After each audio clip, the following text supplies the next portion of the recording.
네, 오늘부터 시작되는 순전함 시리즈 첫 번째 말씀 하나의 목소리라는 제목으로 말씀을 나누도록 하겠습니다. 제가 이 설교를 한 달 전에 준비를 했는데 제가 오늘 쓰려고 했던 서론에 해당되는 예화를 어제 바꿔버렸습니다. 왜냐하면 더 정확한 예화가 어제 발생했기 때문에 제가 한 달 전에 준비한 예화보다 어제 발생한 사건이 훨씬 더 오늘 제 설교에 더 맞을 것 같아서 바꿔버렸습니다. 제가 우리 단체 카톡방에도 말씀을 드렸었는데 어제 영길에서 놀수욕이죠. 영길에서 엄청난 인구가 모여서 시위를 했습니다. 그래서 사전에 우리 영길 근처에 사신 우리 성도님들 사전에 그 노티스를 좀 받고 밖으로 나오지 않으시도록 운전 자체가 불가능하고요. 해서 이렇게 제가 노티스를 드렸었는데 노티스를 드릴 때까지만 해도 이 정도일 줄은 몰랐습니다. 근데 저는 그곳을 가보진 않았지만 이제 소셜 미디어 통해서 어제 그 현장을 영상으로 봤는데 아마 영길에 계신 분들은 아마 창문으로도 보셨을 거예요. 저는 깜짝 놀랐습니다. 너무나 많은 사람들이 그 거리에서 시위를 하고 있는 그 모습 속에서 이렇게 많은 사람들, 이렇게 많은 단일 민족이 토론토에 살고 있었나 싶을 정도였습니다. 저는 놀수역에 한인타운이 있고 한국인들이 많이 산다라고 생각을 했는데 이란은 더 많이 사는 것 같습니다. 어떻게 이렇게 많은 사람들이 그 길을 다 점령을 했고 어떤 사람이 글을 올렸는데 어제 그 시위 도중에 함부로 차를 몰고 나가다가는 면허 정지가 된다고 합니다. 그 정도로 차를 끌고 나갈 수도 없고 그리고 아마 그 주변 주택가에는 주차난도 엄청 심했던 것 같습니다. 그 많은 시위대들이 어딘가 차를 세웠을 거 아니에요.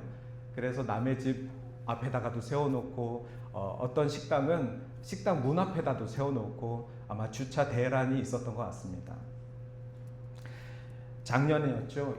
이란의 경제가 폭락을 하고 그리고 물가가 상승하고 그래서 저희는 몇몇 소식을 들었었습니다. 이란 안에서 시위가 있었고 그리고 수천 명이 사망을 했고 그리고 이란 정부에서는 이런 소식들이 밖으로 나가지 않도록 인터넷을 차단하고 그래서 철저하게 소식을 막았다고 했지만 작년에 미국에서도 이런 이란 사람들의 시위가 있었고 그리고 저희가 살고 있는 토론토에서도 정말 많은 이란 사람들이 모여서 시위를 했습니다.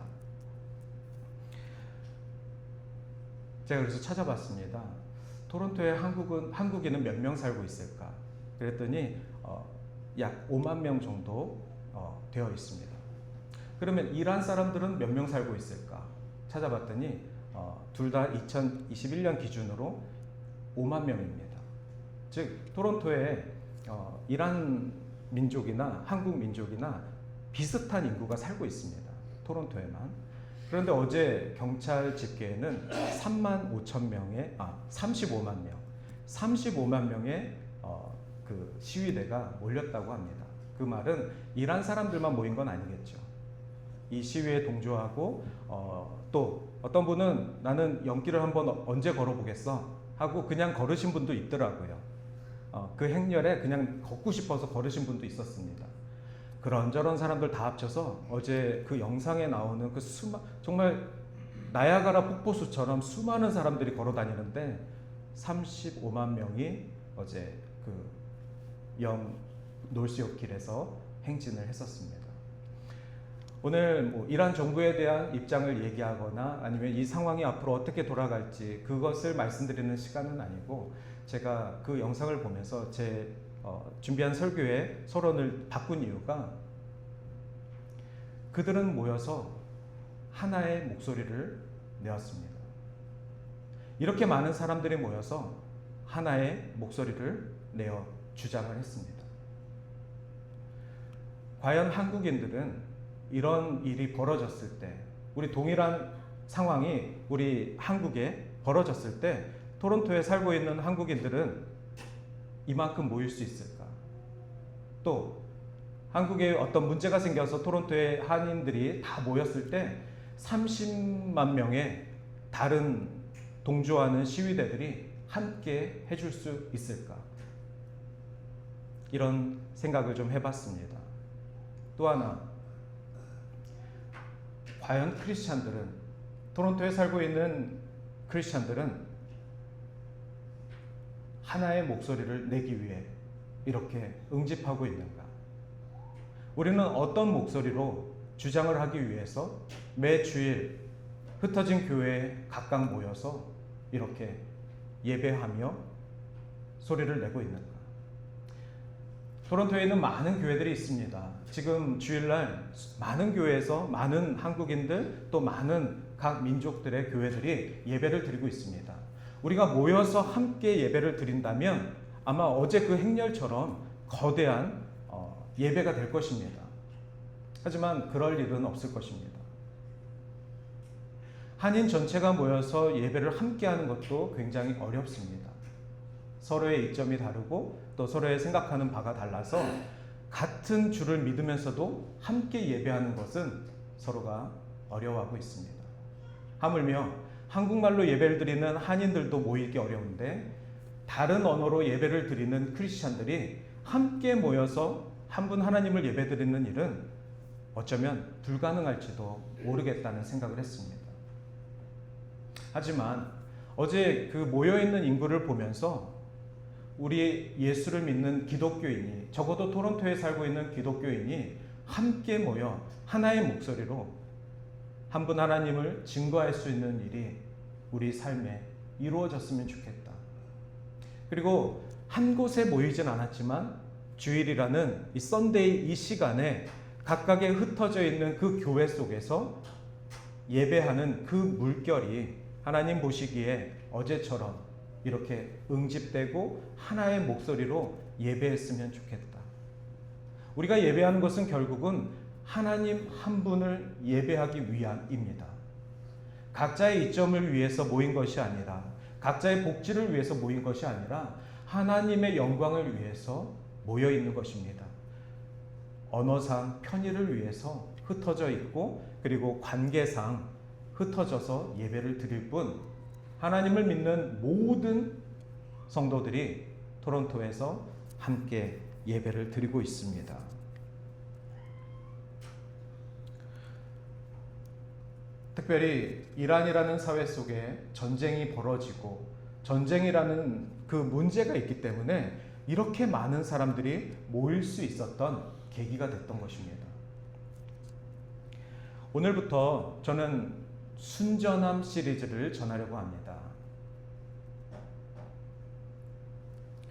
제가 책을 갖고 왔는데요. 제가 청년 때 읽던 책을 지금 토론토에 갖고 온 책입니다. 그래서 이 책은 제목 자체가 순전한 기독교이고 유명한, 지금은 돌아가셨지만 C.S. 루이스의 책입니다. 영국 교수님이신데 이 순전한 기독교라는 책이 발간이 됐을 때 한국에서는 많은 신앙인들이 이 책을 읽으려고 노력을 했었습니다. 하지만 쉽지 않은 내용으로 책만 사두고 읽지 못하는 그런 일들도 많이 있었습니다. 오늘 저는 이 순전함 시리즈를 준비하면서 이 책을 다시 한번 읽어보게 되었습니다. 순전함이란 무슨 뜻일까요? 우리가 잘 쓰지 않는 단어이지만 영어에서는 이 순전함이라는 것은 M-E-R-E, 그래서 mere, 이것은 별것 아닌 단지라는 뜻을 갖고 있습니다. 순전히 운이었어. 우리 이렇게 쓰는 말 있잖아요. 그건 순전히 운이야. 이런 말들이 있습니다. 순전이라는 말.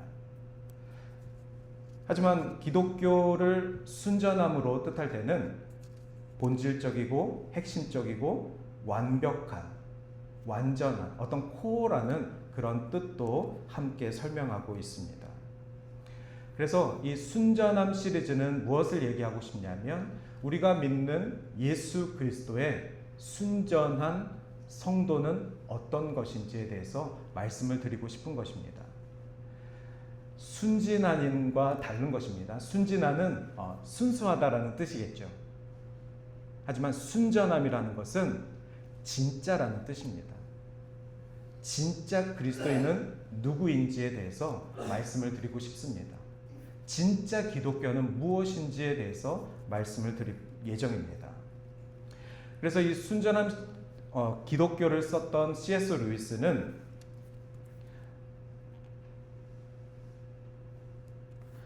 옥스포드 교수님이신데 이분은 처음에는 무신론자였습니다. 예수를 믿지 않고 교회를 다니지 않던 영국인 교수님이셨습니다. 그러나 나중에 예수를 믿게 되고 그리고 영문학을 가르쳤는데 이 C.S. 루이스는 2차 대전 당시에 본인이 믿고 있는 예수, 내가 다니고 있는 교회에 대해서 2차 대전 당시에 교회란 무엇인가, 예수를 믿는 자들은 누구인가에 대해서 라디오에서 인터뷰를 했습니다.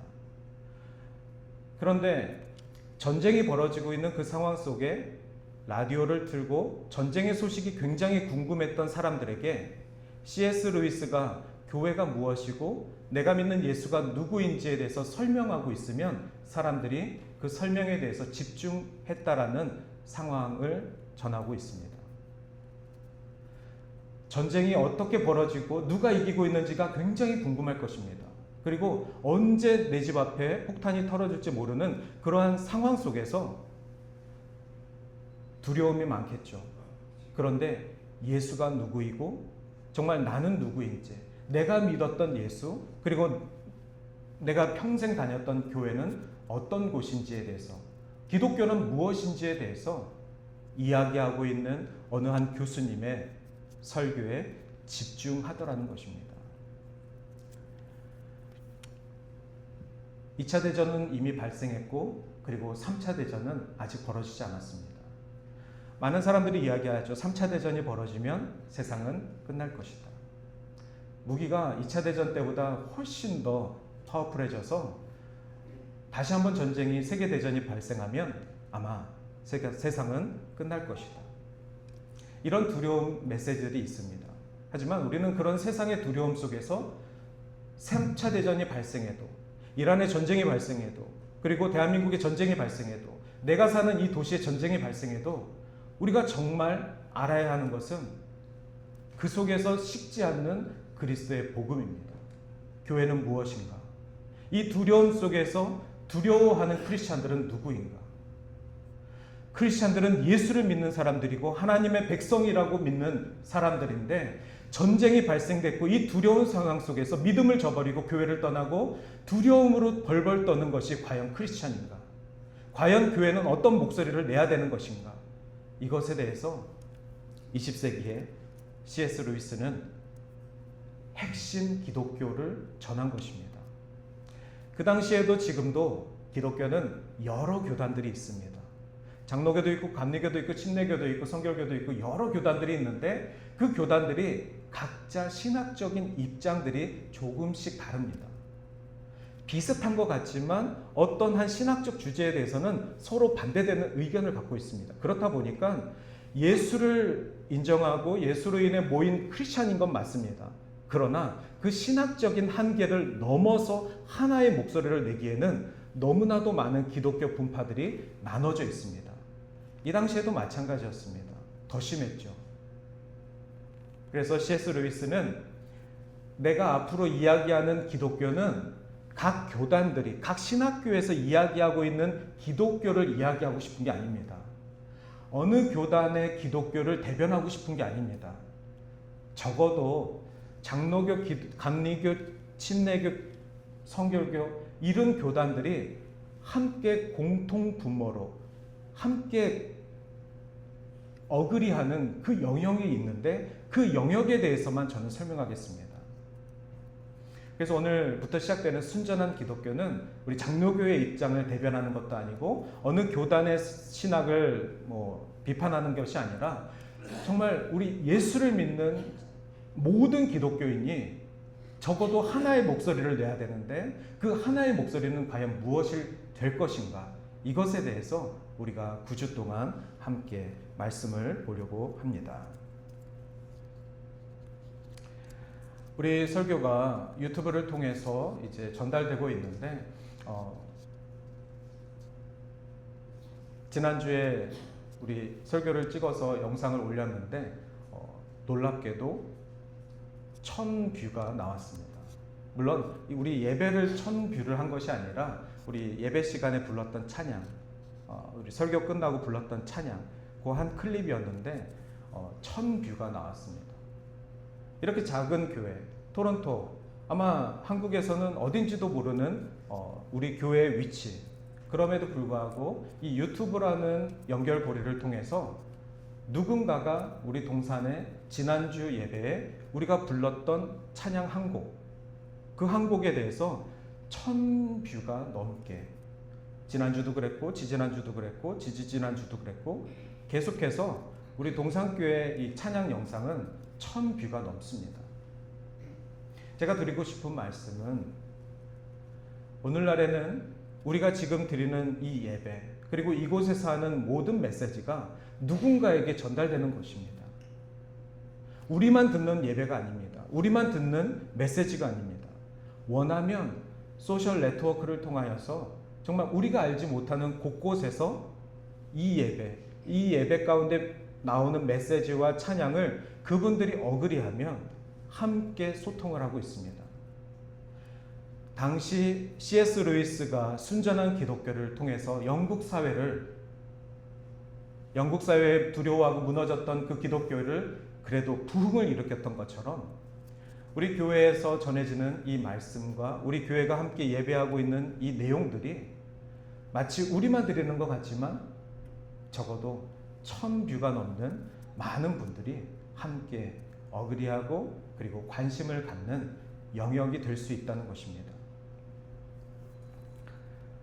그래서 오늘 더 용기를 갖고 오늘 드리는 이 예배, 또 이 말씀과 이 은혜가 우리 것으로만 끝나는 것이 아니라 이것을 사모하고 있는 모든 하나님의 백성들에게 함께 쉐어될 수 있고 하나의 목소리로 나아갈 수 있는데, 그것이 우리 교회의 입장만 이야기하는 것이 아니라 하나님 나라의 입장을 이야기하고 그리고 기독교인의 그 순전함을 이야기해서 정말 흩어졌던 기독교인들, 두려워하는 기독교인들, 무너져 가고 있는 기독교인들의 정체성 속에서 다시 한번 리바이벌이, 부흥이 일어날 수 있기를 소망하는 마음으로 함께 이 순전함 시리즈에 동참해 주셨으면 좋겠습니다. 그래서 우리가 정말 한 교회를 위해서 기도하고 또 한 선교지를 위해서 기도하는 그 차원을 넘어서 이제는 누군진 모르지만 이 예배에 함께 공감하고 이 예배에 함께 관심하고 있는 그분들까지도 하나님의 은혜가, 우리에게 주셨던 그 하나님의 은혜가 동일하게, 그래서 그들이 두려움에서 일어나고 문제 가운데에서 문제가 해결되는 일들이 그들의 삶 속에서 일어나서 함께 하나의 목소리를 하나님 앞에 올려드릴 수 있기를 주님의 이름으로 축원합니다.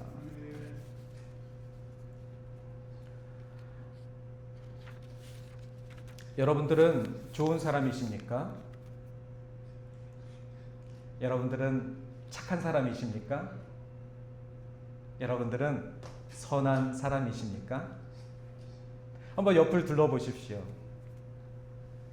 그래도 우리 교회에서 나 다음으로 저분은 좀 선한 것 같아, 그런 분 계십니까? 적어도 있으시면 감사한 거죠. 나도 선한데 나 다음으로 저분도 참 좋은 분이야. 적어도 여기 계신 분들 중에 나 다음으로 좀 선한 분들이 몇 분 계시면 그 공동체는 좋은 겁니다. 근데 가장 심각한 공동체는 나는 선한데 여기 선한 사람이 없어. 여기 좋은 사람이 없어. 나는 괜찮은 사람인데 여기 괜찮은 사람이 없어. 그분이 가장 불행한 것입니다. 나는 괜찮은데, 나는 내가 볼 때 참 선한 사람인데, 나는 완벽한 사람인데 내가 지금 있는 이곳에는 나를 따라올 만한 사람이 없어. 여기는 선한 사람이 없어. 그 공동체의 가장 불쌍한 사람은 그분입니다. 얼마나 외롭겠습니까? 스스로만 선하다고 생각하고 정말 나보다 조금 못하지만 선하다는 사람들을 만나지 못하고 있는데, 좋은 사람들을 만나지 못하고 있는데 그분이 얼마나 불행한 삶을 살겠습니까? 여러분, 우리 동산에 좋은 분들 많습니다. 우리 동산에 정말 선한 분들 많습니다. 여러분도 선하시지만, 여러분들도 참 좋은 분들이시지만 나보다 조금 더 나은 분들도 우리 동산에 계십니다. 아멘 하실 때 여러분이 행복한 겁니다. 말씀드렸잖아요. 적어도 좋은 분이 있는 곳에 여러분이 있는 게 그나마 행복한 거예요. 그래서 우리는 계속해서 여행하는 겁니다. 혹시 여기에는 좋은 사람 있을까? 여기에 좀 나은 사람 있을까? 우린 계속해서 바꿔가면서 살아가는 거예요. 그러나 적어도 내가 있는 곳에서, 내가 지금 스테이하는 곳에서 정말 좋은 사람이 있으면 여러분이 행복한 겁니다. 그래서 좀 주변을 좀 보시고, 아, 저 사람 참 좋은 분이야. 저 사람 참 괜찮은 사람이야. 저 사람 참 착한 사람이야. 이런 분들이 있으면 그분한테 말씀 안 하셔도 됩니다. 그냥 스스로, 아, 나는 지금 감사한 사람이야. 나는 좀 행복한 사람이야. 이렇게 스스로에게 좀 칭찬해 줘도 좋을 것 같습니다. 그러나 여러분, 비교적 선한 사람은 있어도 절대적으로 선한 사람은 없습니다.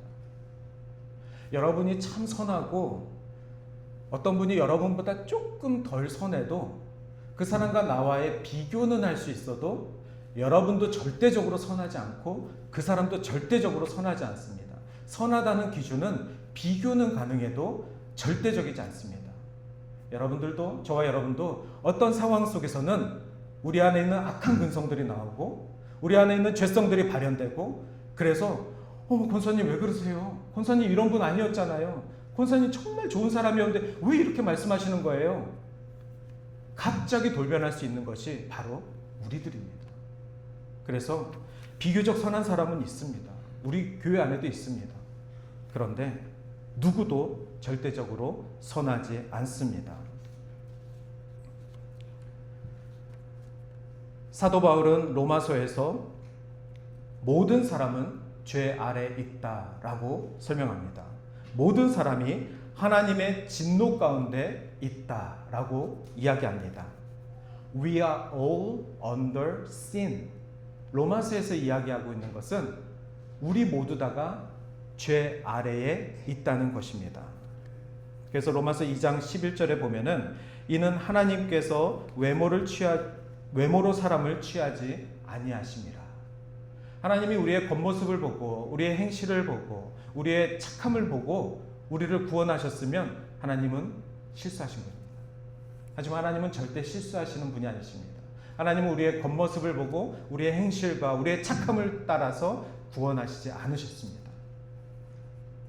로마서 1장에서 3절은 이렇게 복음이 무엇인지 바울의 설명을 이야기하고 있는데, 오늘은 특별히 2장 말씀을 통하여서 하나님은 완전히 공의로우시고 하나님은 공평하신 분인데, 하나님께서는 교회 안에 누구도 차별하지 않으시는데 하나님이 차별하지 않으시는 하나님의 백성들, 교회 성도들에게 어떻게 구원하시고 자녀 삼아 주셨는지 그 이야기를 오늘 함께 듣기를 원합니다. 하나님께서 이집트에서 이스라엘을 구출해 내셨습니다. 그런데 그때 한 가지 강조한 것이 있습니다. 이스라엘을 하나님의 백성으로 만들기 위해서 이집트에서 구출해 내시고 광야에서 그들을 훈련시키실 때 한 가지 훈련을 강조하셨습니다. 그것은 무엇이냐면 바로 이스라엘의 죄에 대한 해결책입니다. 하나님이 선택하신 백성 이스라엘입니다. 그런데 하나님이 선택하셨음에도 불구하고 그 이스라엘 백성들도 죄를 짓는다는 사실입니다. 그들도 절대적인 완전체가 아니었던 겁니다. 그들도 절대적인 선한 백성이 아니었던 겁니다. 그럼에도 불구하고 하나님은 그들을 선택하셨습니다. 끄집어내셨습니다.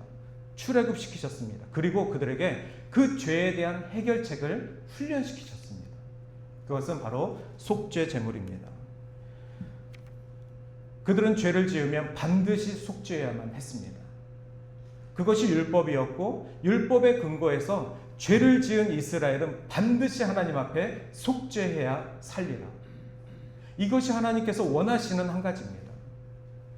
동일하게 저와 여러분들도 우리가 죄인 되었을 때 하나님이 우리를 끄집어내셔서 죄 가운데 끄집어내셔서 구출하셔서 우리를 구원하신 이유는 우리가 완벽해서도 아니고 우리가 선해서도 아니고 죄인이었던 우리를 통하여서 그 죄에 대한 해결책을 알려주시기 위함이더라. 그래서 이스라엘은 40년간 광야에서 훈련받으면서 죄를 짓지만 매 순간 죄를 짓지만 매 순간순간 매년 그 죄에 대한 속죄를 하나님 앞에 올려드리는 훈련을 반복한 그 광야에서 결국은 그들은 1세대가 죽었습니다. 그리고 2세대가 가나안으로 들어간 것이죠. 우리 12절 말씀에 보면은 무릇 율법 없이 범죄한 자는 또한 율법 없이 망하고 율법을 받지 못했던 이방인들은 율법이 없는 상태에서도 죄를 짓고 망하고 무릇 율법이 있고 이스라엘이죠. 범죄한 자는 율법으로 말미암아 심판을 받으리라.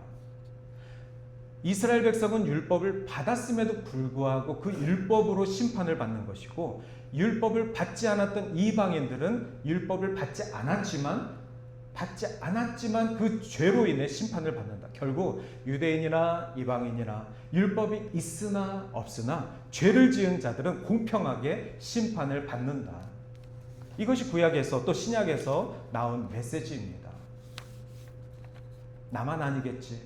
우리 민족은 아니겠지. 우리 가문은 기독교 3대 집안인데 우리는 아니겠지. 이미 그 실험을 유대인들이 다 했습니다. 하지만 하나님은 수많은 선지자들을 보내서 수많은 예언자들을 보내서 너희들의 죄를 너희들의 죽음으로 이 국가의 멸망으로 치닫게 하는구나. 이것을 끊임없이 하나님은 메시지를 전하셨습니다. 바울의 설명에 따르면 율법을 받은 이스라엘도 죄인이고 율법을 받지 않은 이방인들도 죄인인데 우리 모두가 하나님과 죄의 문제에 대해서 반드시 해결을 받아야 한다는 것입니다. 그것은 불공정한 재판장이 아니라 완전히 공의로운 재판장 앞에 우리가 서게 된다는 것이죠. 저와 여러분은 공정한 재판을 받을 것입니다. 공평하신 하나님의 그 말씀 아래 재판을 받게 될 것입니다. 동산교회 40년 다닌 거 그거 면죄부 아닙니다. 3대째 예수 믿은 거 그거 면죄부 아닙니다. 100년 예수 믿는 국가 한국 그거 면죄부 아닙니다. 500년 예수 믿은 영국 그거 면죄부 아닙니다. 공정하고 공평하신 하나님 앞에 죄를 지은 자는 심판을 받는 것인데 이것이 우리 믿는 자들에게 두려운 소식이기도 하지만 좋게 생각하면 우리 하나님께서 실수하지 않으신다.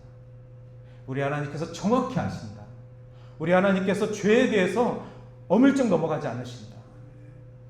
구약시대 사람들이나 신약시대 사람들이나 성령시대 사람들이나 죄를 지은 것에 대해서는 반드시 심판하신다. 13절의 말씀해 보시면 하나님 앞에서는 율법을 듣는 자가 의인이 아니요 오직 율법을 행하는 자라야 의롭다 하심을 받으리니. 아직 로마서는 2장에 지금 끝나지 않았습니다. 아직도 많은 바울의 로마서에서의 가르침들이 남아 있습니다. 이제 시작한 바울의 로마서입니다. 그런데 로마서에서 분명히 말하고 있는 것은 율법을 듣는 것으로 구원을 받는 것이 아니라 그것으로 행하는 자가 구원을 의롭다 칭함을 받을 것이다. 지난주 수요일 성경 공부 시간에 불의와 의에 대해서 말씀을 드릴 때 불의는 하나님과의 관계가 깨어진 상태, 반대로 의로운 하나님과의 관계가 해결된 상태입니다. 여러분 의로운 주의 자녀 되시길 소원하십니까? 하나님과의 관계가 해결되어야지만 하셔야 합니다. 우리는 불의하지 않다고 생각하지만 하나님과의 관계가 온전하지 않은 상태가 바로 불의한 상태입니다. 이스라엘은 광야에서 받은 율법 때문에 세상 민족 중 특권을 누려야 한다고 생각했습니다. 그러나 바울은 유대인 중에 유대인이었고 율법사 중에 율법사였습니다. 그랬던 바울이 듣는 것이 아니라 오직 그 율법을 행하는 것이 기준이라는 것을 밝힌 것입니다. 어떤 사람이 완전할 수 있겠습니까? 어떤 사람이 완벽할 수 있겠습니까? 우리 중에 누구가 절대적으로 선할 수 있겠습니까? 그 유명한 유대인들도 율법을 다 지키지 못했습니다. 율법을 받지 않았던 이방인들도 죄의 문제에서는 예외가 없습니다.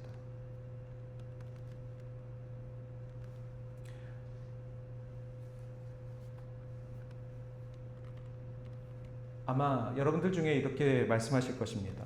혹시 근데 이방인들 중에 아직까지 복음이 들어가지 않고 아직까지 예수를 알지 못했던 자들도 심판을 받습니까?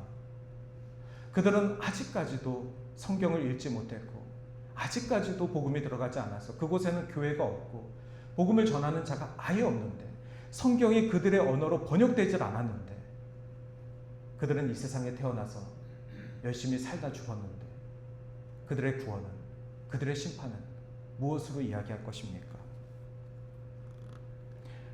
동일한 질문을 로마 시대에도 했습니다. 동일한 질문에 대한 답을 로마서에서 이미 바울이 했습니다. 우리 기독교인들은 바울의 그 가르침을 전할 수밖에 없습니다. 바울은 이렇게 얘기합니다. 율법의 행위가 마음에 새겨져 있다. 우리는 율법을 받지 않은 이방인들이지만 율법이 우리 마음에 새겨져 있다. 그래서 하나님께서는 모든 사람들에게 양심을 주셨다. 저와 여러분, 우리는 양심을 갖고 있습니다. 그리고 자연인들도 양심이 있습니다. 유대인들도 양심이 있습니다. 율법이 있는 자들도 양심이 있고 율법이 없었던 이방인들도 양심이 있고 오늘날 교회가 없는 그 선교지 가운데도 양심은 있습니다. 다음 말씀을 보시면은 이런 이들은 그 양심이 증거가 되어 라고 되어 있죠. 그 생각들은 서로 혹은 송사하며 혹은 변명하며 그 말씀에 새긴 율법의 행위를 나타내느니라. 사도행전 24장 16절에 보면은 나도 하나님과 사람에 대하여 항상 양심에 거리낌 없이 살기를 힘쓰노라. 이렇게 예수 그리스도의 제자들은 하나님과 또 교회 앞에서 양심에 꺼리낌 없는 성도의 삶을 살기를 힘썼습니다. 저와 여러분들도 우리가 율법을 받지 않았지만 예수로 구원받은 자들이지만 기독교인이라면 적어도 우리가 받은 양심이 살아있어야만 합니다. 우리가 세상과 비교했을 때 세상 크리스찬이 아닌 사람들과 비교했을 때 우리의 믿음과 그들의 믿음을 비교할 수 있겠습니까? 그들은 아예 믿음이 없는데 우리가 믿은 예수와 우리가 본 하나님의 나라를 그들이 본 세상과 비교할 수 있겠습니까? 그러니 대화가 안 되는 겁니다. 그러나 그들 안에 있는 양심이 있고 예수를 믿는 자들의 양심이 있습니다. 그런데 달라야만 합니다. 하나님께서 주신 그 양심은 동일한데 기독교인의 양심은 달라야만 합니다. 어떻게 달라야 하죠? 바로 날카로워야만 합니다. 무뎌지면 안 됩니다. 어떻게 그럴 수 있습니까? 바로 성령 때문에 가능한 것입니다. 예수를 믿는 것으로 끝나는 것이 아니라 성령을 받고 성령께서 늘 내주하시는 삶을 살면 우리들의 양심이 날카롭게 갈립니다. 집에서 쓰는 칼도 갈지 않으면 무뎌지는 것처럼 예수를 믿는 자들의 양심도 교회에 다니시는 성도들의 양심도 갈지 않으면 성령 받지 않으면 무뎌집니다. 그러면서 이렇게 얘기하겠죠. 이 정도면 돼. 나만 구원받았으면 돼. 우리 집안 예수 믿는 가정이야. 이게 바로 무뎌진 양심의 표현입니다.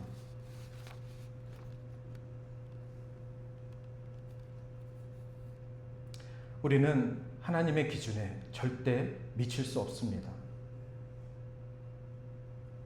여러분 기준에도 여러분이 미치지 않았습니다. 여러분이 목표한 여러분의 삶에도 여러분이 도달하지 않았는데 하나님이 결정하신, 하나님이 정해진 그 기준에 우리는 도달할 수도 없습니다. 그렇다고 양심까지 무디게 살아서는 안 됩니다.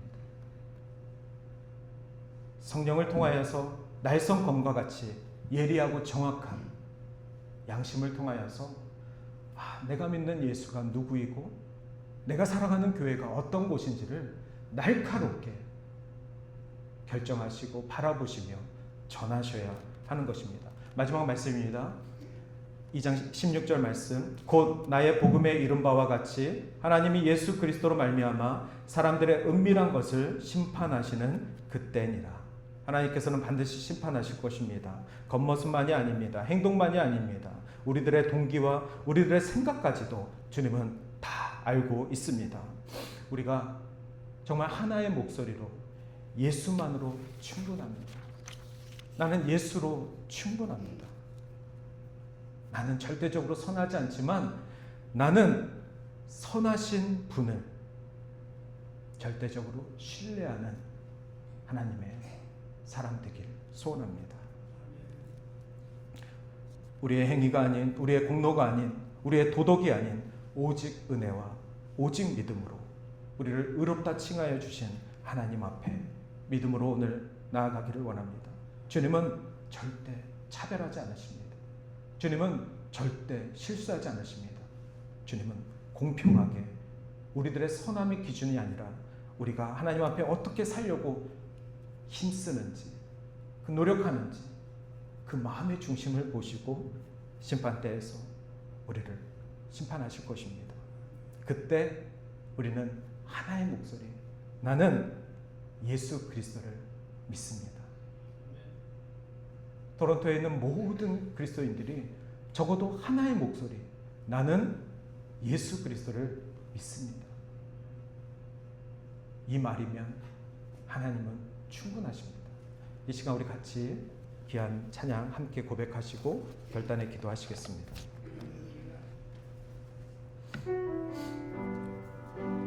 은혜 아니면 살아갈 수 없네. 은혜 아니면 살아갈 수 없네. 저와 여러분의 고백이 될 줄 믿습니다. 은혜 아니면 살아갈 수가 없네. 호흡마저도 다 주의 것이니 세상 평안과 위로 내게 없어도 예수 오직 예수뿐이네. 다시 한번 고백하겠습니다. 은혜 아니면 살아갈 수가 없네. 은혜 아니면 살아갈 수가 없네. 호흡마저도 다 주의 것이니 세상 평안과 위로 내게 없어도 예수 오직 예수뿐이네. 그 신계획 다 볼 수 없지만 그 신계획 다 볼 수도 없고 작은 고난에 지쳐도 주께 묶인 나의 모든 삶 버티고 견디게 하시네. 은혜 아니면 살아갈 수가 없네. 은혜 아니면 살아갈 수가 없네. 나의 모든 것 다 주께 맡기니 참된 평안과